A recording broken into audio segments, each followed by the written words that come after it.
आज उत्कल महिला समितिर प्रतिष्ठा दिवस ओडिशा रे केमिति महिला माने स्वावलंबी हो पारे शिक्षित हो पारे सुरक्षार सहित बंची पारे सम्मान मिलिबो तापाई उत्कल महिला समिति प्रतिष्ठा होता एठू तैयारी हुई अनेक महिला विभिन्न क्षेत्र में कार्य कर फेडरेशन समिति freedom struggle participate Karuna Ashapalli आरंभ कर आर जोटा main organisation affiliated organisation NFIW national federation of Indian women आपण जानिथिबे क्रांति मैदान रे भारतर जातीय पताका को पोतिबा कथा हो जेते महिला माने क्रांतिकारी महिला माने सेतबेले सशस्त्र संग्राम करथिले इंग्रेज मानको विरुद्ध रे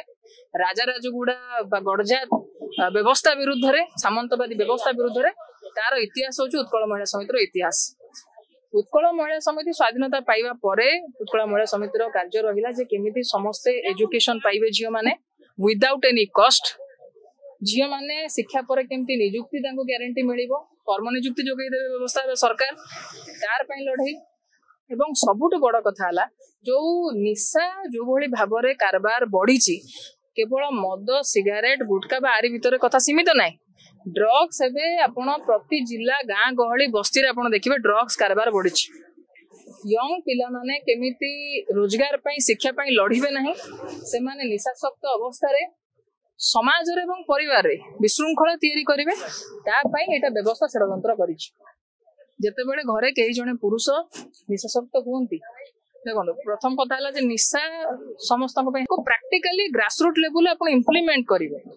जे आम पिला भल मनीष होइकी तैयारी हेबे ताहले परिवार विशृंखला हम ना किंतु माने आउ तो गोटे पार्ट रे आपण देखुथिबे विडंबनार विषय आम राज्यर जी उपमुख्यमंत्री मैडम प्रभाती परिड़ा मीटिंग रे कहिथिले जे घरे विशृंखला काई होउची पारिवारिक विशृंखला कारण होउची महिला मानको रील्स